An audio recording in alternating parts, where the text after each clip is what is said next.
everyone, this is Nova. Welcome to my channel. Today's speed draw is of the two characters John and Phileas from my friend Madison Brown's steampunk retelling of Around the World in 80 Days. From what I've heard about the story so far, it sounds super cool, and I can't wait till I can read the whole thing. Anyway, this is from an art swap I did with Madison this month. She drew my character Sylvan. I love him so much. He looks so good. I'm gonna put the art up that she did of him so you guys can see. I really love the colors and the dynamics of the drawing and just everything. I love it. Thank you again, Madison. Alright, now as for the title of the video, some of you may have noticed I wrote a Rumplestiltskin retelling, and I'm going to read it for you. Recently, I had the idea to rewrite fairy tales as world building for some of my books, and it actually worked a whole ton better than I was expecting. Like, I had so many cool ideas while writing this, it isn't even funny. Like, I gave a character a whole backstory and everything from this. Like, an established character I had, I just gave him more backstory. I love it so much. Anyway, I was really excited to use Rumplestiltskin as my first retelling, because it's a really nostalgic fairy tale for me. It's one I've either heard or read at least once a year for as long as I can remember. Anyway, without further ado, I give you The Bonding by Nova Novak. Once upon a time, in a quiet village south of the Balin Sea, there lived a widow and her young son. One day the boy became sick, a terrible illness that left him bedridden and pale. The village physician was at a loss as to how to help him, and soon the widow began to despair. One morning, as she walked slowly out to the water well in the woods, crying and praying as she went, the misty figure of a Visik melted out of a tree in front of her. "Good morrow, my lady," he said, his flaming eyes flickering. "Tell me, why do you cry so?" "My lord, Argus, has seen fit to take my son sick, and I fear he shall have him before too long now," the widow sniffed, drying her eyes on a kerchief. The Visik nodded thoughtfully. "I see. I would help if I may, but the power I hold comes at a price. Are you willing to pay it?" "Anything, sir, anything. Tell me, and I would give my life for his," she begged, bowing her head to him. The Visik became silent for a moment, eyes closed. Finally he opened them and held out a hand in proclamation. "Here is what I can do. To save your son, the price will be for him to be bound to me forever." "No! The widow started to protest before the Visik cut her off.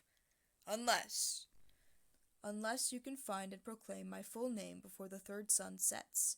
As he spoke, he held out his hands, and in them appeared a flask which he handed to the woman before him. The widow nodded determinedly as she took it. Finding his name couldn't be that hard, could it? "Thank you, kind sir. I will do as you ask." "Yes, you shall try," he responded as she hurried away. "Oh, you shall." Upon her return, the widow immediately administered the medicine she had been given, and soon her son began to look better. Now for the second half of the trade, she must find the Visik's name. Going out to her brother, she acquired the help of the village to track down the shadow being's name. The first morning she went to him again in the forest with a list as numerous as the rocks in the river. She began to ask him, "Is your name perhaps Richard? Or Wilbraham, maybe? Or Frederick?" "None of these, my lady Luck, none of these.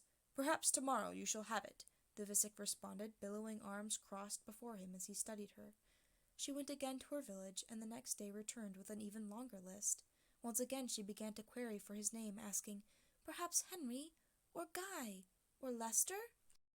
"No, none of these either, I'm afraid," he responded, shaking his head. "Go again, and tomorrow I shall claim what is owed me." Filled with despair, she fled throughout the land in search of his name. Just as the sun was setting, she heard a melody rippling through the trees. Curious, she crept towards it to see the Visik traipsing through low-hanging boughs, his smoky form curling around the rough branches with the breeze.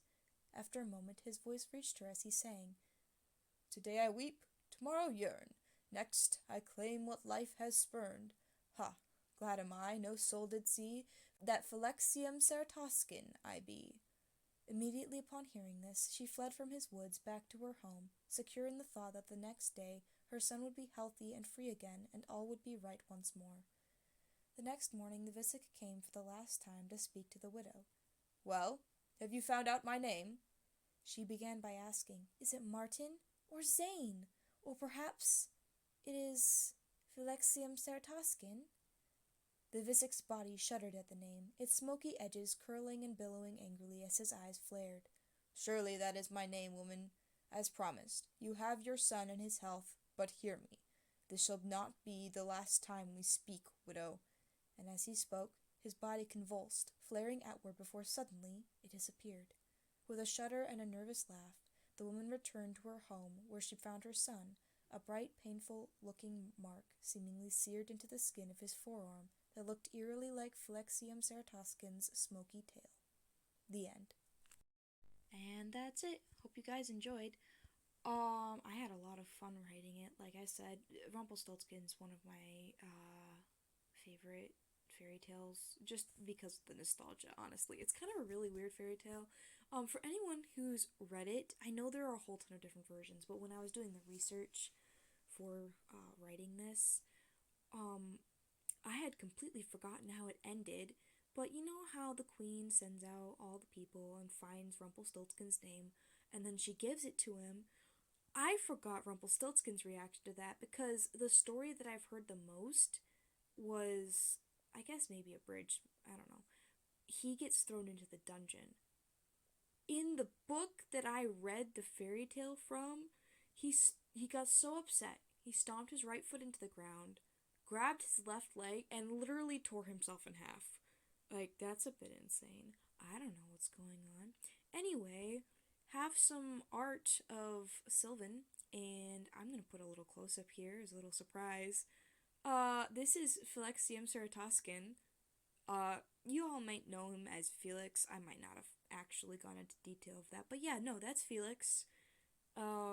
Sylvan is the descendant of that widow's son. So anyway, have fun with that. I might share some lore later because I really love the ideas that I came up with for this, but I think I'm out of time. So anyway, bye guys. Thank you for listening. See ya.